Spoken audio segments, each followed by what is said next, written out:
Close. Okay, and now I'd like to introduce Professor Ben Abbott.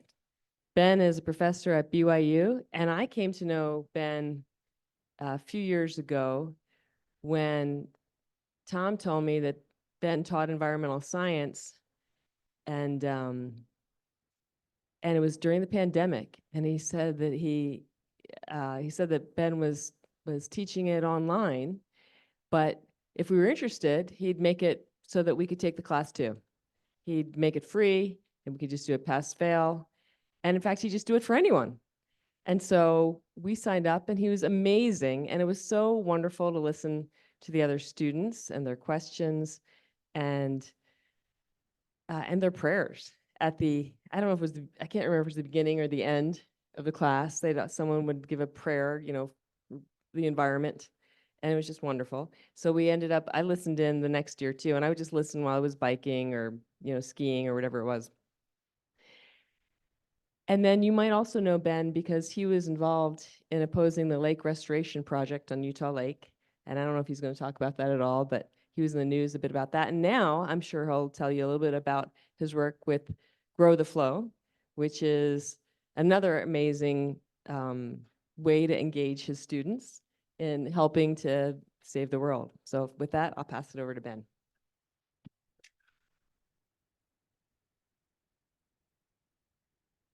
Thank you very much, Lauren. And I'm super offended that you were riding your bike when I was lecturing.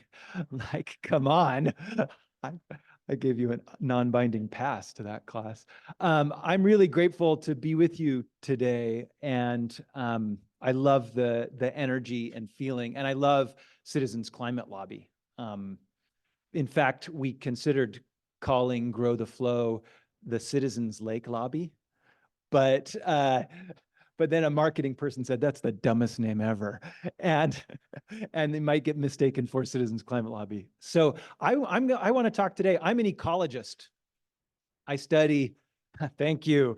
It's the first time I've ever been applauded for that. So what defines ecology is it's a system science that's looking at the living and non-living portions of the system. And what is the most important living part of the Earth system right now? Anybody want to? The atmosphere, super important. Yeah. The ocean, most of the excess heat that has accumulated in the Earth system's gone into the ocean. Laurel? Humans, or humans, you can pronounce it humans, however you want. Humans, right? We live in the Anthropocene. And it's a new epoch of geological time defined by humans. And so me and many other ecologists have become more and more interested in what's going on with humans. What are human beliefs? What are human practices? What is human psychology? How do we act as individuals? How do we act as a group? I wanted to just recognize this work has been supported by a bunch of different groups, small groups at BYU, big groups at the National Science Foundation and elsewhere. But I want you to all become ecologists. So this is Barry Commoner. Has anybody read a book by Barry Commoner or heard about him? So he's considered by some to be a really important ecologist of the 1900s. And he summarized ecology into 4 laws. So laws are things that are always true, that always apply. And you might know laws from other branches of science. What's another branch, another law from science? Conservation of energy, conservation of mass, the laws of thermodynamics, the law of gravity, right? Well, ecological laws are cooler than those laws. And again, because ecology is a system science, there aren't reductionist equations that always apply. It's like if you were trying to give advice to individual humans, right? There's no piece of advice that's going to be the right piece for everything. But here are what Barry Commoner thought were 4 things that always applied. Number 1, everything is connected to everything else. Number 2, everything must go somewhere. Number 3, the most cryptic of the laws, but maybe the most important, nature knows best. And number 4, there ain't no such thing as a free lunch. And if you're a super cool ecologist, you use the acronym for that last one, and you can just say TANSTAFL. Isn't that cool? Should we say it all together? 1, 2, 3, TANSTAFL. So when you hear somebody say, but wait, wind turbines, they have stuff in them too that you had to mine. You can say TANSTAFL. Let's look at what the footprint size is. We're not seeking for a type of energy that has no footprint, right? It all has to come from somewhere. So now you're all honorary ecologists. Now there's only about a 10% chance that this works because my normal computer died, but let's give it a try. We'll use this polling platform, Poll Everywhere. So if you go to pollev.com, I'm super vain, so I used my name for the code, /Ben554. And then that, we should be able to see the results live. And I'll take you through a series of questions. And these are all anonymous, so feel free to express yourself totally freely. Hey, it looks like it worked. Oh my gosh. Okay. So after being here at CCL for a couple of days, which of these Taylor Swift songs best captures how you are currently feeling? I see some hands already thrown up like, oh my gosh. Is it a different question? Okay. So I told you it was about a 10% chance. So we'll go through here manually. Who says the man? Who says karma? Who says gorgeous? Gorgeous, come on. Bad blood? Delicate? Okay, a lot of delicates, interesting. And then anybody like, who is Taylor Swift? Okay, I will introduce you. I have a 15-year-old daughter, and I will arrange a one-on-one meeting, an intervention. Okay, let's see if this one, did that switch to the right one? Still no? Oh, okay, yeah.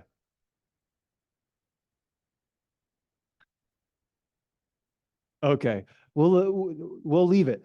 We'll just use these as prompts. What do you think are the most important environmental problems? Yeah. Loss of biodiversity. There's a new term that we're using for that, which I think is really cool, actually. The decline of life on Earth. Isn't that more evocative? I think it's really the biodiversity loss, of course, it's the same concept, right? But that can sometimes be a euphemism, right? It's like, well, what is biodiversity? But when we think about, no, these actually are fewer species and fewer individuals of those species, families of birds that are being broken apart, right? I think that's evocative. So important. Population, what do you mean by that? Overpopulation? Yeah, so Bob Dylan has his song, Too Many People, Too Many Cars. I thought some of them were friends of mine. I was wrong about them all. So overpopulation. Yeah. Okay, so this is an interesting one. It has to deal with a change that's internal, right? So a lack of concern, a lack of awareness. Yeah.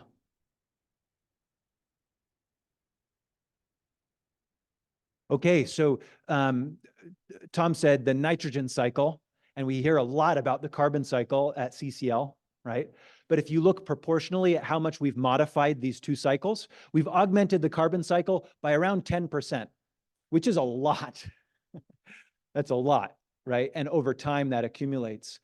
Anybody want to take a guess of how much we've augmented the nitrogen cycle? By about 150%.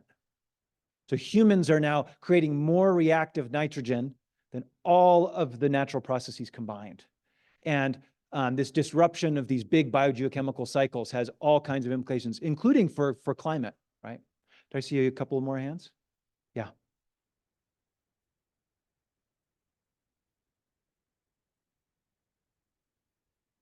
Yeah. So another pandemic, and a really direct connection there between our environmental stewardship and exposure to these zoonotic diseases, right? Yeah.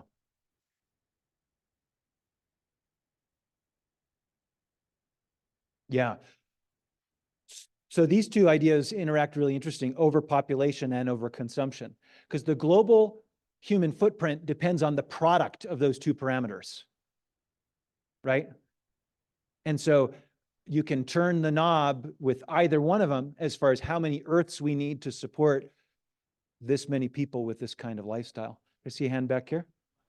Plastic.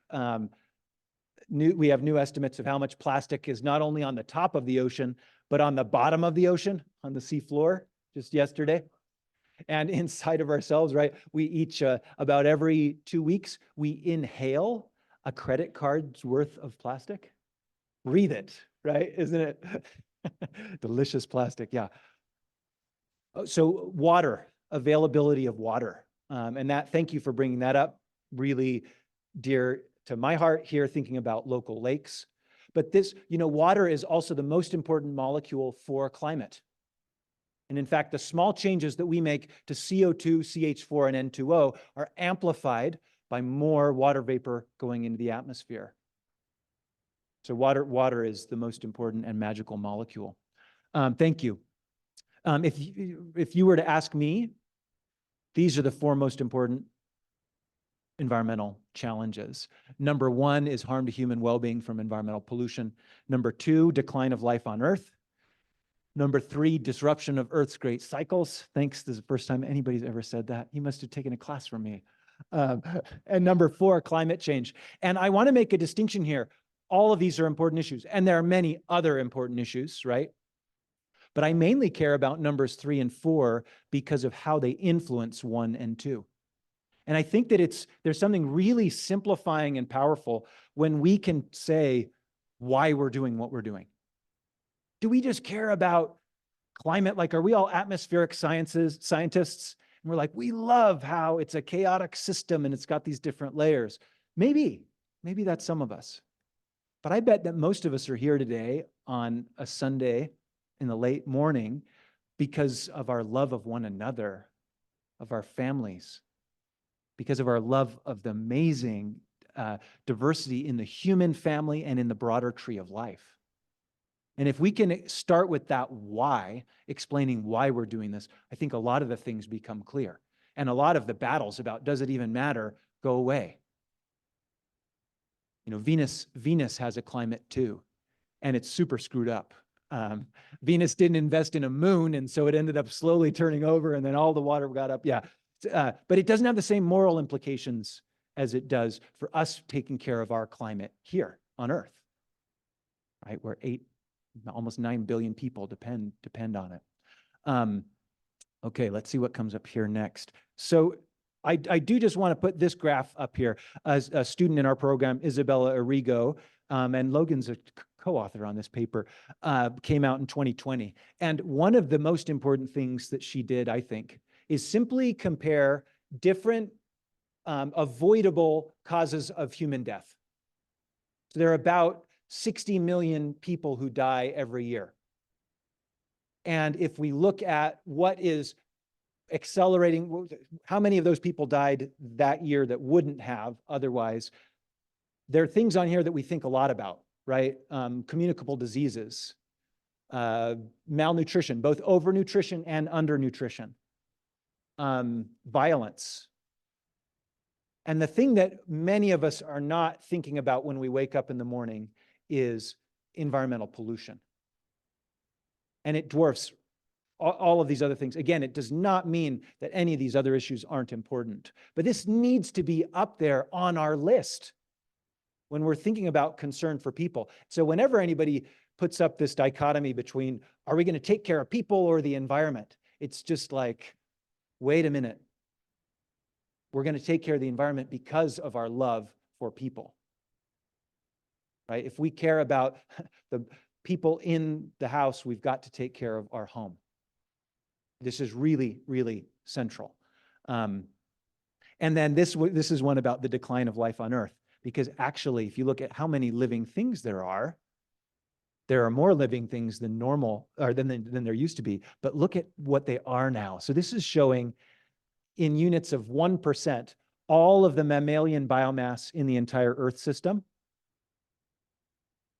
And the the wild mammals, all of the zebras and elk and whales and mice and monkeys and everything else, they now only represent 4% of the global mammalian biomass.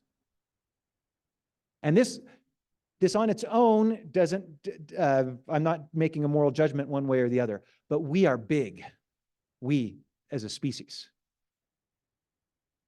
And when you're big, you've got to be really careful. As Spider-Man teaches us, with great power comes great. Yeah. So let's be careful, right? And this is contrary to most of our perceptions, right? When I think about the world, there are vast tracts of land and ocean where all of this stuff's going on that doesn't even know that humans are around. That is not the case. We've modified 77% of the Earth's land surface directly. This isn't like microplastics being deposited. This is it being plowed, paved, burned, and even more of the ocean, because we can access that very efficiently with large machines, 87% of the ocean. So we've got to be really careful. And yeah. Okay, and you've talked a little bit about this. Yeah, Lauren.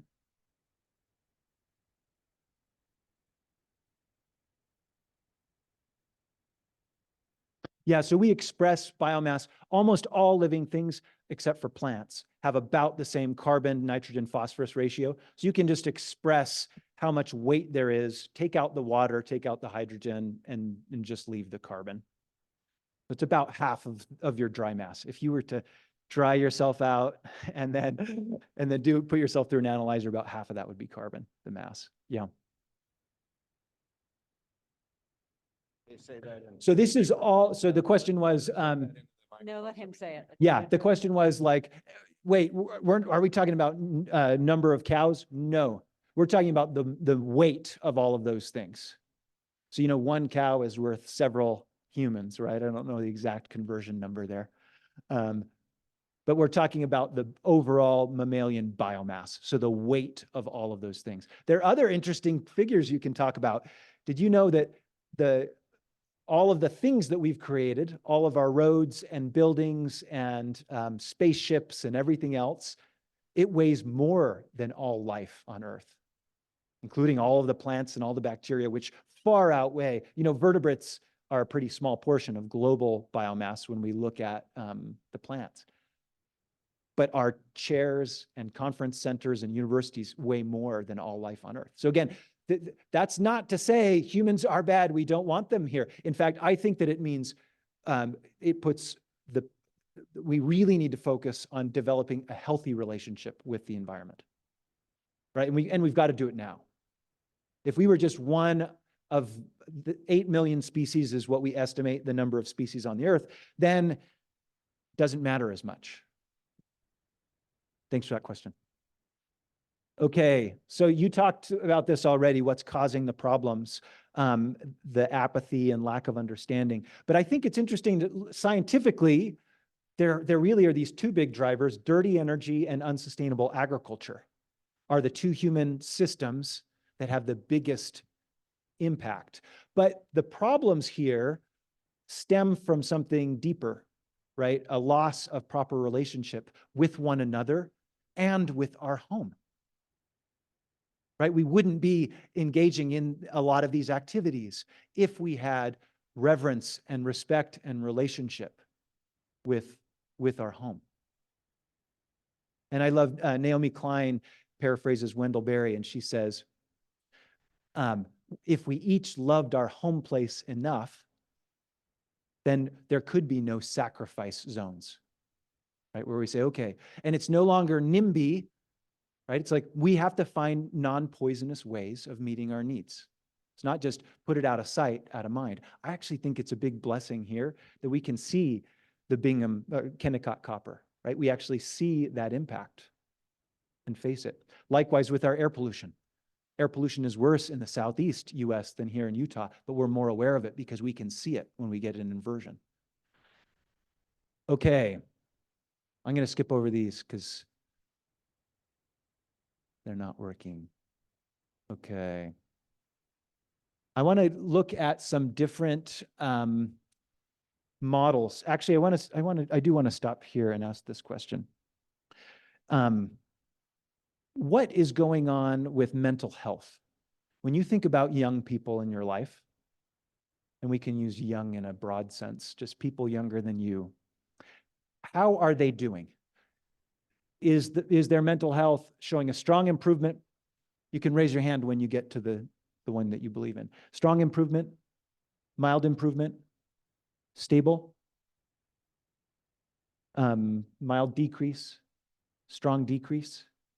Okay, all but one are in the decrease zone. And so we've been talking about these ecological trends. And remember, ecological includes human state of mind and well-being.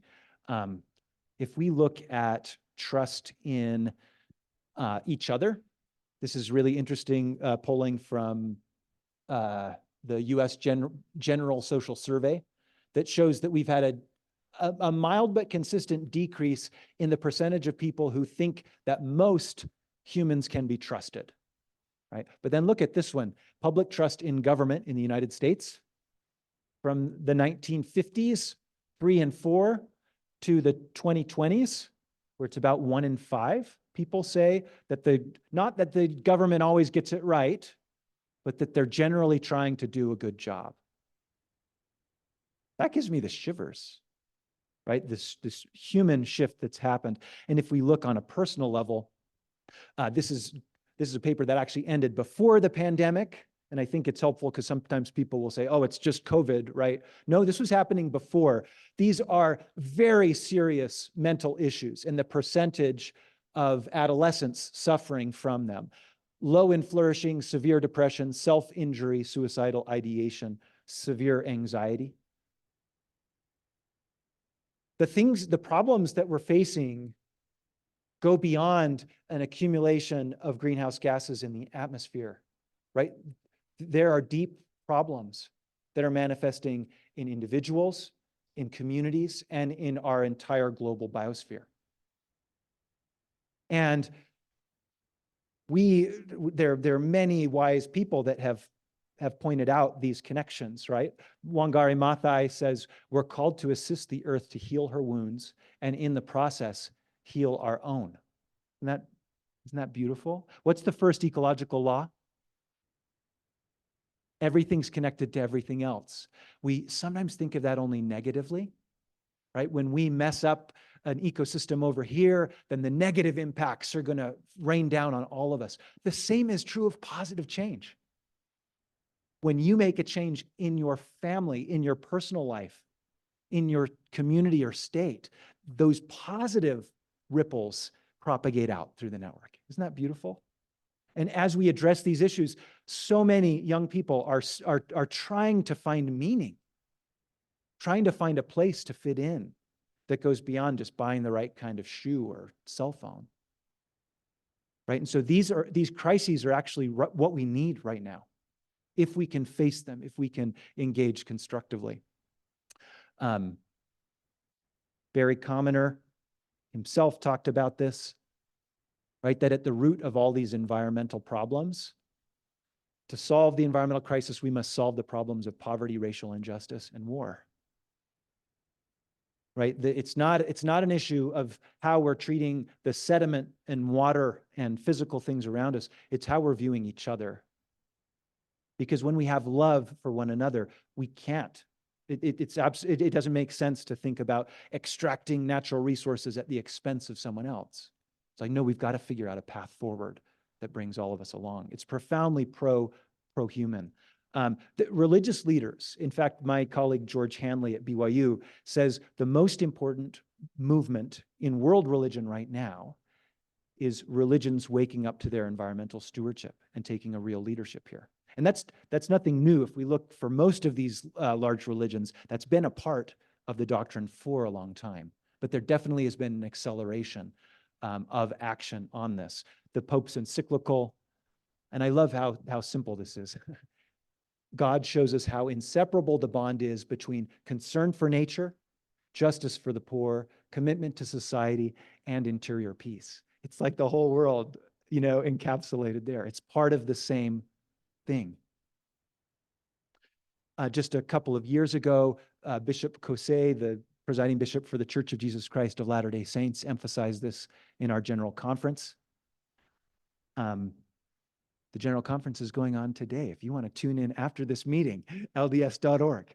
I didn't think I'd do missionary work today, but here we are.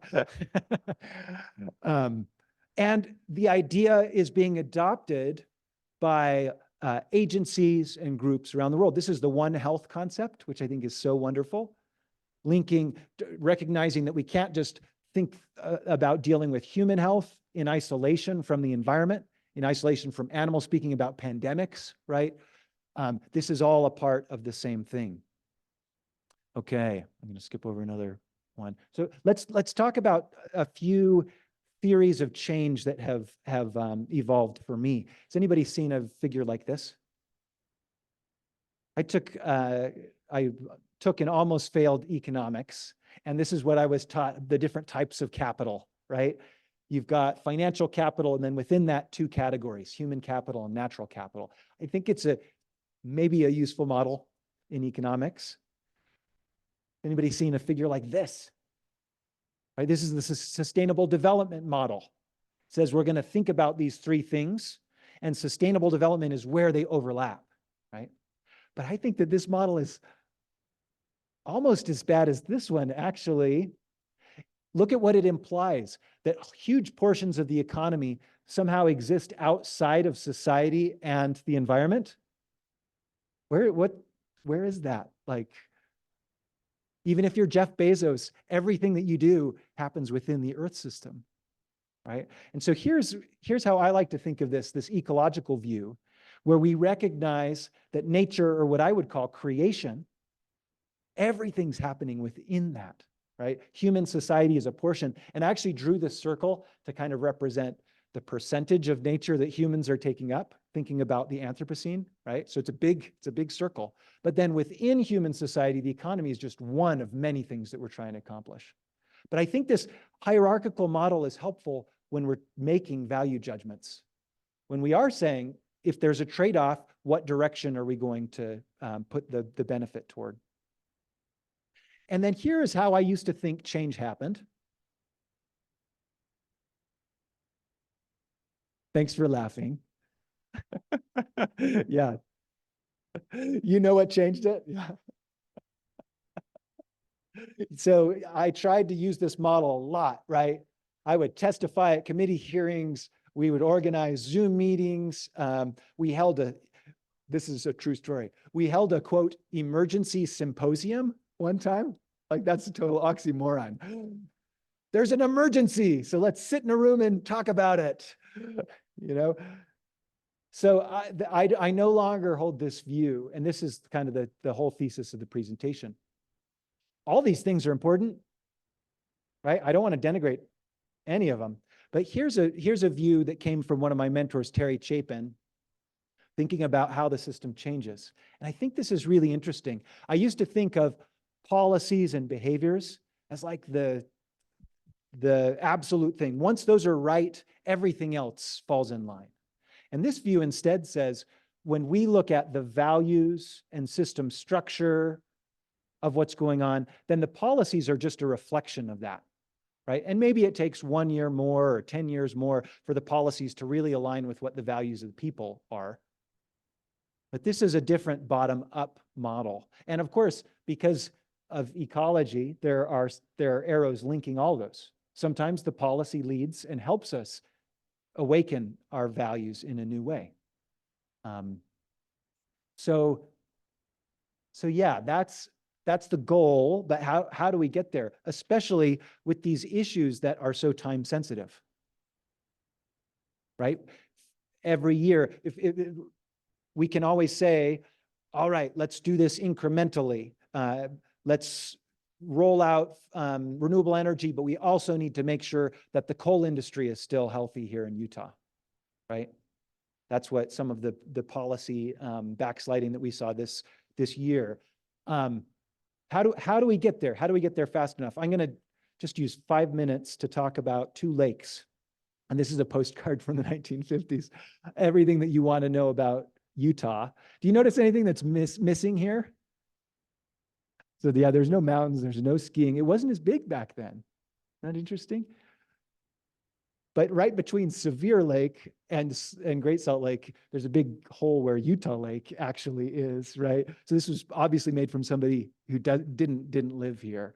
But this is a picture of Utah Lake. It's the largest freshwater lake in Utah. I think it's just absolutely gorgeous. Dominates Utah Valley. It flows to Great Salt Lake. And it's an ecosystem in recovery after experiencing eutrophication, harmful algal blooms, invasive species. About 30 years of restoration work have helped this ecosystem begin to recover. And that was really spurred by this fish, which is so beautiful. We all can agree, right? It's called the June sucker. It doesn't even have a good name. It was listed as an endangered species in the 1980s. And in the early 2000s, this amazing long-term restoration campaign was launched called the June Sucker Recovery Implementation Program. And can somebody tell me what is the acronym for that? JSRIP. I don't know if that was a joke. I have asked, did you do that on purpose? But this is a graph that shows the population of the June sucker in Utah Lake. There were about 400 left. And this fish only occurs in Utah Lake. And this only goes to 2021. The new numbers are about 80,000 reproducing in the lake. This amazing success story. And then algal blooms have gone down from their peak in the 1990s by more than a half. But then in 2017, this company came along and said, you know, what we need to do is build islands and put a city of 500,000 people in the lake. And I love this little snapshot from their website, which is no longer there. Sincere efforts, futile results, right? And like, this is how somebody might describe the climate movement as well. Like, it's so cute that you guys are really trying, but step aside, and we really need to leave this to the professionals to figure this out, right? Well, these guys had real connections. They got a bill passed in 2017 that made a carve out from the state constitution. The governor publicly talked about this over and over again. They had two separate stories to the public. They said it was the largest freshwater restoration project in the US, that they had the team from Dubai that made those artificial islands that were going to, they told the public that it had nothing to do with those islands. But then behind closed doors, it was the Utah Lake Development Fund. They were going to make tens of billions of dollars. And it was the same team that had built these failed islands in Dubai. And we really felt like there was no way to stop this. And we realized there was a disconnect. The physical ecosystem of Utah Lake was healing. This is a restoration project that made new habitat. But the Utah Lake, in the mind of the governor and in the mind of many, still was sick and getting worse. And so that's when we held this emergency symposium. We thought it was all great. It did nothing except for make him really mad at me. And that actually planted a seed that was important later on. The media started to cover this, but it wasn't until this woman came along, Kay Nelson, that things really changed. She's the one on the right. And she calls herself an accidental environmentalist. She loves to quilt. And she started talking about this. She reached out to our state legislator. Now, our state legislator, I had a lot of conflict with because he loves fossil fuels.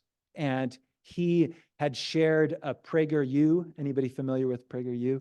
One of their videos, it showed it to the whole legislature. I mean, I was tearing my hair out. And I thought, oh my gosh, what an awful person. He doesn't have any leadership or integrity, right? Kay reached out to him and said, hey, I'm really concerned about this thing. He mounted, in the face of the governor and most of the legislature and what they were claiming to be billions of dollars of investment in this thing, an internal campaign within the legislature to turn it around. And if I had written him off and said, oh no, he can't help with this because he doesn't meet all of my worthiness criteria, right, about what his beliefs are and what his practices are, I don't know if we would have won. She connected with the mayor, with the Timpanogos Nation and other indigenous groups. They made these beautiful signs, don't pave Utah Lake. We wrote letters. And then the real breakthrough happened when they sued me for $3 million. And you can tell it's a good lawsuit because look at how they stapled it.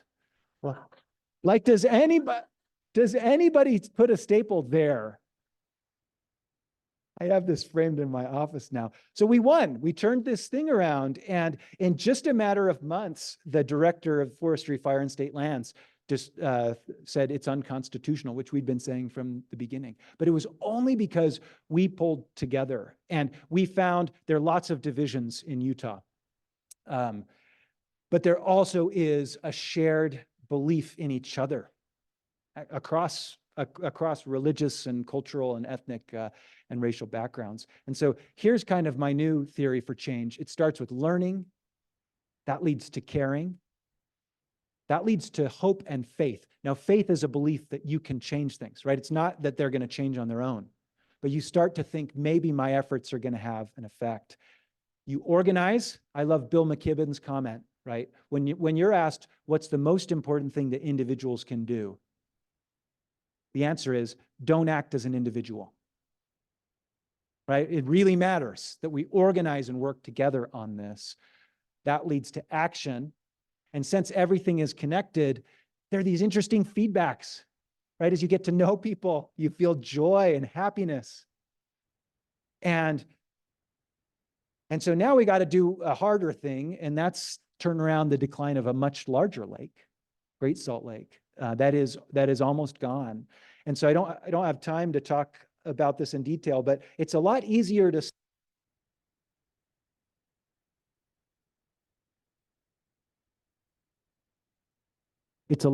stop a stupid idea than it is to get a good idea implemented, right? So this is going to be a heavier lift. We think we need 10 times as many people engaged on this. We need 10 times the diversity, political and ideological and socioeconomic diversity to solve this, because we have to reduce our water use by 1/3 to 1/2.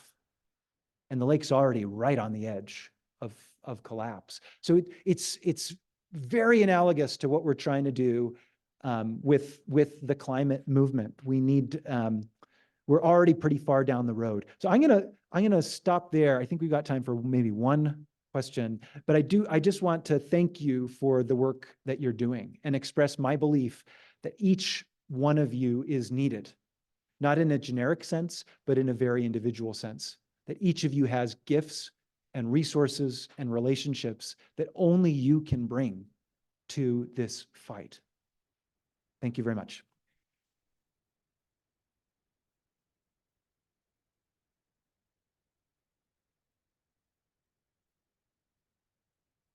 Anybody want to really disagree with me vociferously? I don't take emails, but you can drop lawsuits off at 1187 East, 300 North. Oh,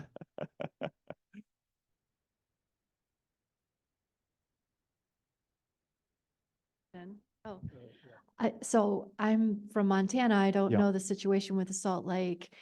Can you tell me, is it just water loss based on agriculture, or is it climate change involved? What's happening there? Yeah, so climate change, our best estimates are that it causes about 10% of the decline. And this is pretty similar. There are 120 of these large saline lakes all around the world, and all of them are in decline. And they're extremely hydrologically vulnerable. So you just divert a little bit of water and then the lake level starts to drop. So it's connected to climate change, but the primary driver is local overuse of water, about 80% of which is agricultural. So that creates this cultural match that's playing out in op-eds all the time, right? Those dumb farmers, I just wish they didn't exist. And then the farmers are saying, those dumb city people, the population has tripled, and so I wish that they just didn't exist, then we wouldn't have this problem, right? And my colleague and friend Jamie Butler, she's got the answer. She says, if we want to stand a chance at solving this, because just like climate change, it's a grand unsolved ecological problem. We need everyone to be doing everything all the time, right? So rather than waste a single breath on, man, why isn't Lauren doing more? I mean, I'm asking that question a lot, but I'm not going to say it out loud because we don't have time. right? And this isn't actually about either of us. It's about making sure that there is a positive future. So let's not waste any time. Let's go do it. Love you guys. Thanks.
Yeah, I can see the screen there. I can see you. Great. I can hear some people's voices back there, which is nice.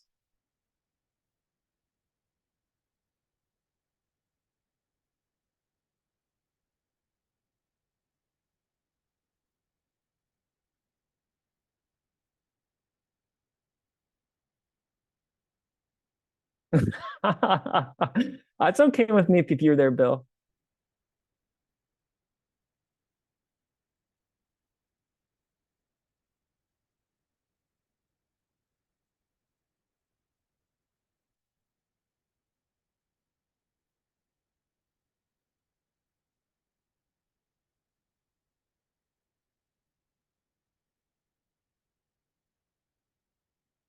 Great. Okay, perfect, Bill. Thank you so much. And Bill, thank you for all your extraordinary leadership here. And Laurel, so great to have you as helping with the region now. It was really nice being able to hear the last part of that talk and hear about my home state. When I was like 12 years old on, every extra dollar I had, I put into camping equipment. And so I used to shovel walks in the winter and mow lawns in the summer so that I could, when we would go down to Zion back then, there was just a gate to get into the park. There was no hotels, there was nothing else. And so I spent my summers up in the mountains in Wyoming, Montana, mostly in Utah. I still think the Uinta Mountains are my favorite mountain range ever. So it was great hearing about my state. And my family's deeply tied to the Great Salt Lake. I don't know if they still run it anymore, but there used to be a sailboat race called the Reynolds Cup. They said it was a 24-hour race, and the first one who won it, the race would be named after them. And so my dad and my two older brothers actually won that race. And so my dad used to go award the Reynolds Cup out there. I doubt there's enough water to do it, but it's certainly something that's been important in my family, in my life. I think I've been at almost every Mountain West Regional Conference. I was at conferences in Denver, Boulder, the one in Phoenix, and it's eerie to me how personal the conferences that are in Utah. I mean, I grew up 3 blocks from the University of Utah, and when we had the one at St. Mark's a few years ago, that's a big deal for me. My best friends in high school was a family called the Charles family, and their dad was the Episcopal bishop of the state of Utah, and he used to say, for Episcopalians in Utah, 2% isn't bad. So he just to remind them of people that I've lost touch with, but Bishop Otis Charles ended up being the first openly gay bishop in the history of the Episcopal Church. He discovered later in his life that he was gay, but the Charles family was really important to me, and being able to be a part of that conference was great. And then the same thing, there's something for me about Ogden. When I was growing up, there was an apartment in my parents' basement where a grad student at the University of Utah was living, and he had perfect recall. His apartment was basically a kitchen, a bed, and books. And you could talk to him about any subject, and he would go find a book, which would shelf it on, he'd open up to the page and read you the passage. And so he was from Ogden. So I was just, when I saw that you were going to Ogden, it kind of rang an Alan Jepson bell for me, because he ended up being kind of an educational mentor of mine for a long time. Anyway, I'm super happy to get a chance to have a few minutes with you today.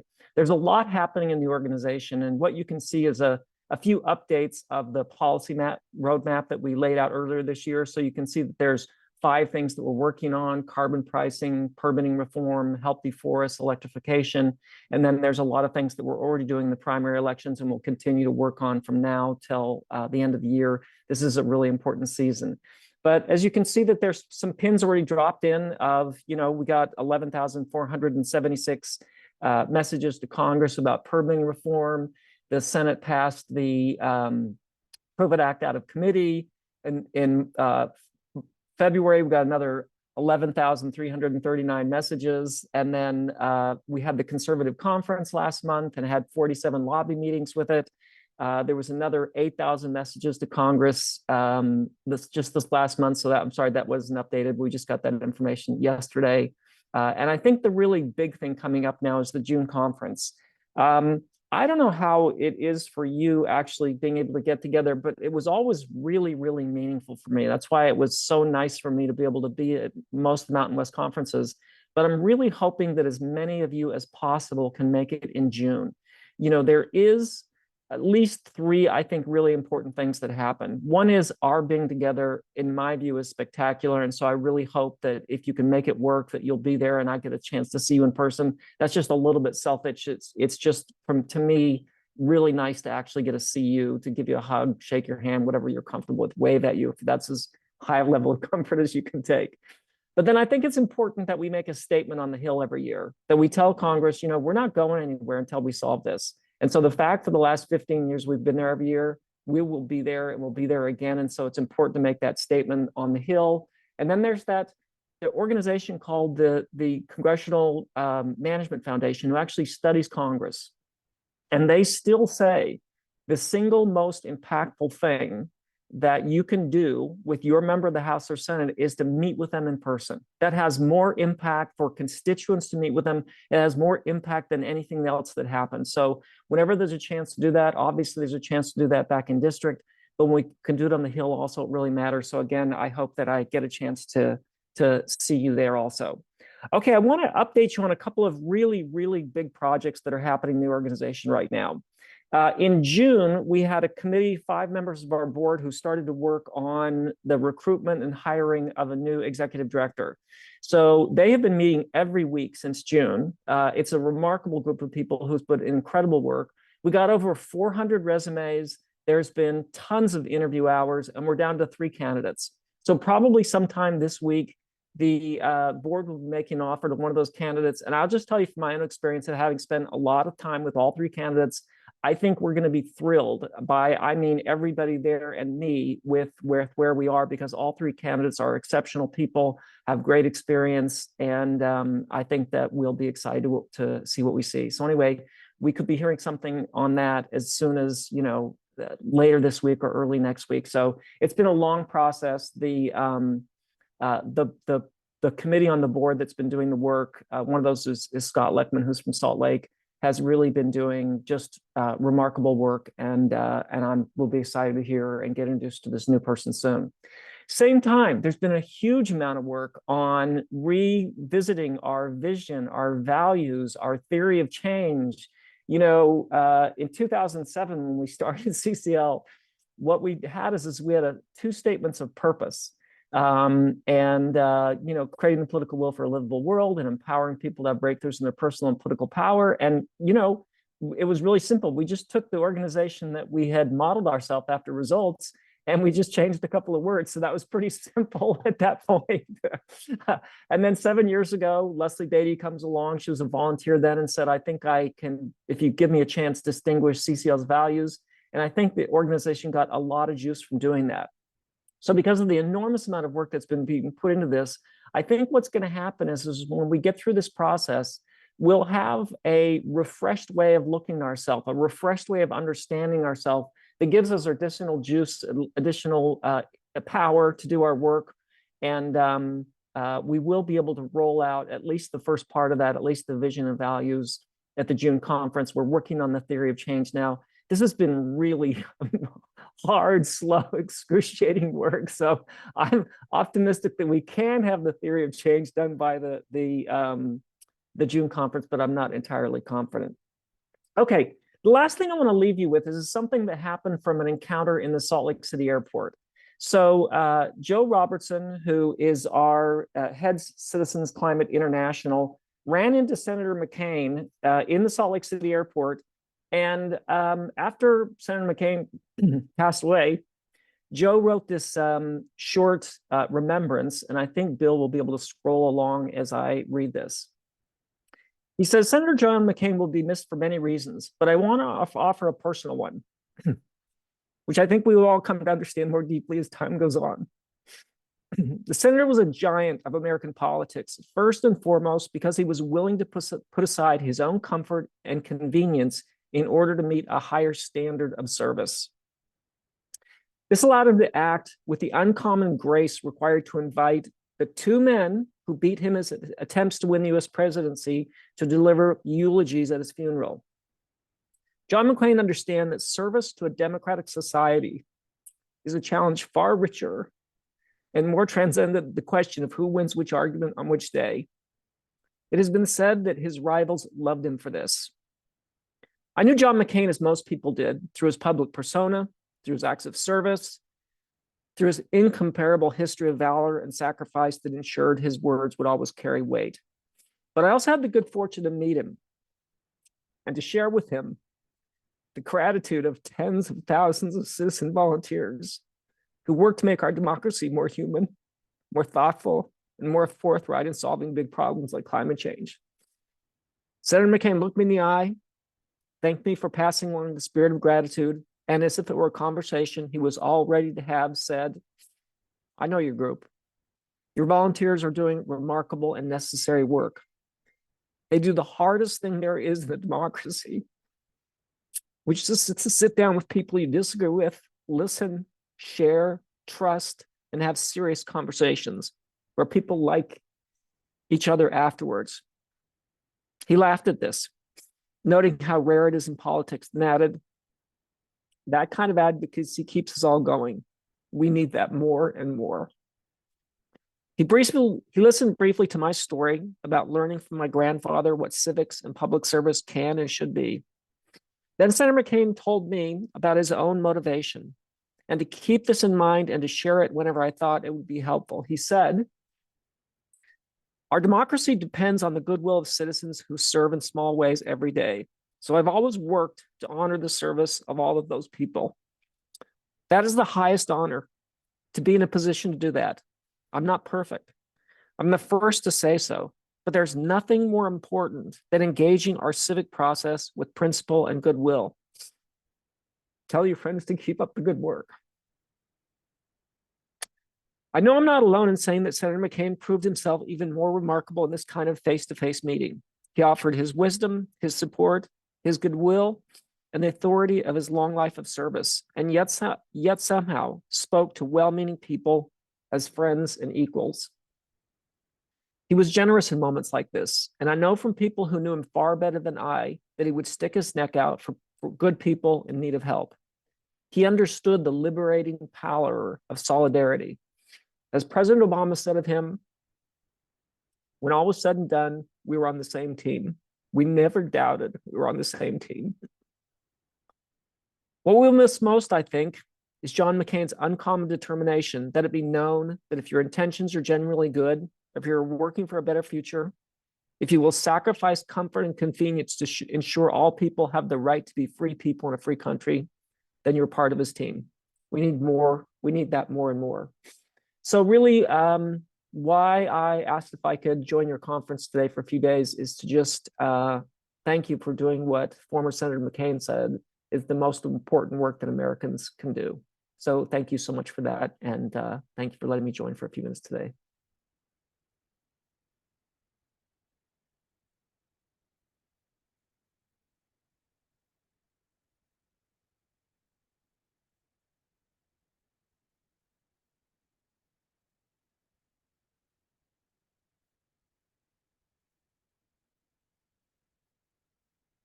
All right. Thanks, Bill. Thanks, everybody. Okay.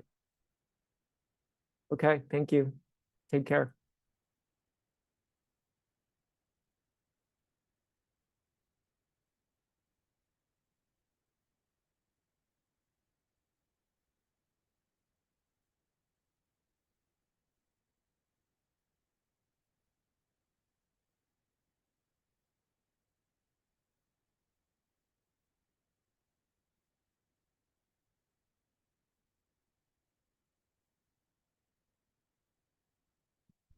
that one is going to work. Third time is a charm. Or in my case, first time is a charm. First time being at a Citizens Climate Lobby conference. And I can share with you that it has been an incredibly impactful experience. Just being together with you, the people that I've seen in little squares on the Zoom for the last 3 years has touched my heart. And the fact that you would come all the way from Salt Lake City, Whitefish, Montana, Arizona, Colorado, Las Vegas, Northern Nevada, California. I mean, truly, your participation in this event, Southern Utah, I mean, this is incredibly special. So I also wanted to say that it was my first time working with the Salt Lake City and the Utah leadership. And that was really fun. You guys have an amazing group. And it was such a pleasure to come in, be able to do some administration of the spreadsheets and help bring this extremely well-organized conference to life. So a big, big gratitude to the organizers, especially Bill Barron. So thank you, Bill. Thank you so much. I'll hand it over to Bill to also say some thank yous, including to the amazing sponsors.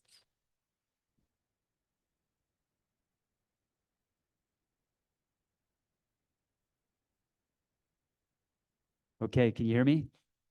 Yes, well, Laurel kind of covered it all, but I just wanted again to express my huge gratitude to all of you. You know, it's been really fun to be with all of you, and great to have Sarah here with us, our regional fellow, and just jumping in with so many contributions without hesitation. Thank you for that.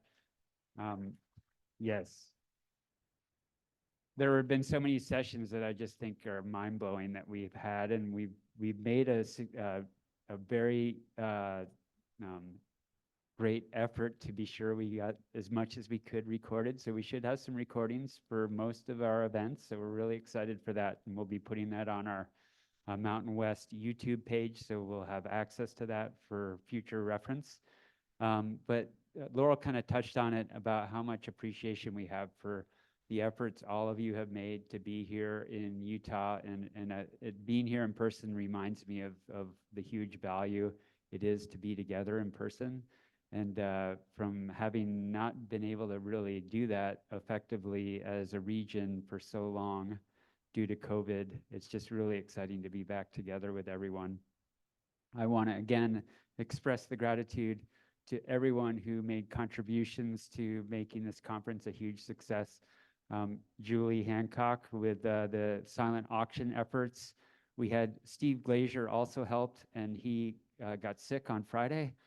So he unfortunately wasn't here, but he helped set up a lot of the things that we were able to do there, which was a huge success, actually. Not actually, it was a huge success. I think we were up to close to $2,000 raised on the silent auction, and that helps fund the conference along with these sponsors that we've had.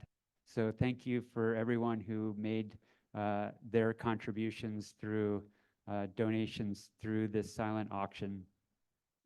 I also want to express again my gratitude to every person who helped organize the conference and set up panels. The state legislator panel, amazing permitting. Ski industry panel was also, I think, a great session, and just really enjoyed spending this weekend with you and appreciate your dedication to the work we do. Again, I have to make another plug for the postcards. That's an audacious goal for 5,000 postcards, but it's something that we believe is really important. So if you can help, and I wanted to mention Sarah also took 200 postcards herself. So awesome. You're amazing. Yes. And I think we're going to finish with a poem. Before we finish, before the poem, I want to give a couple more shout outs to the marketing team. So thank you, because I know that that takes a lot of effort to post on X, to post on Facebook and Instagram, to get the word out, to bring people. Mary already told me that she's going to go home and tell chapter members from the Missoula chapter to come to the next regional conference and learn together. To the IT team, and Mark, for like organizing those great meals, those delicious meals that we shared. There was just so much teamwork. If I forgot to thank you, raise your hand so I can thank you right now. I want to give a special shout out to our Audubon sponsor, who also came, helped, made a donation to make the event possible, shared their bird love and knowledge with us all weekend. So yeah, Karen, please bring it to a close. So like Ben Abbott said, I organized writing this poem with another writer from Montana. So here we go. Roses are red, violets are blue. The earth's heating up. What can we do? Climate change's toll we can't ignore. It's time for action, that's for sure.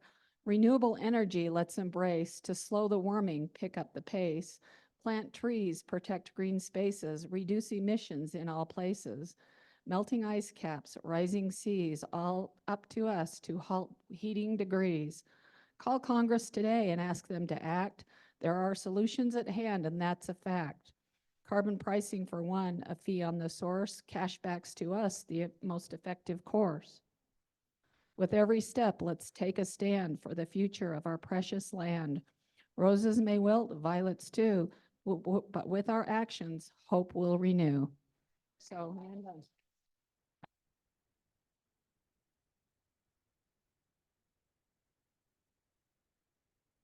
Thanks again, everybody. Have a great afternoon.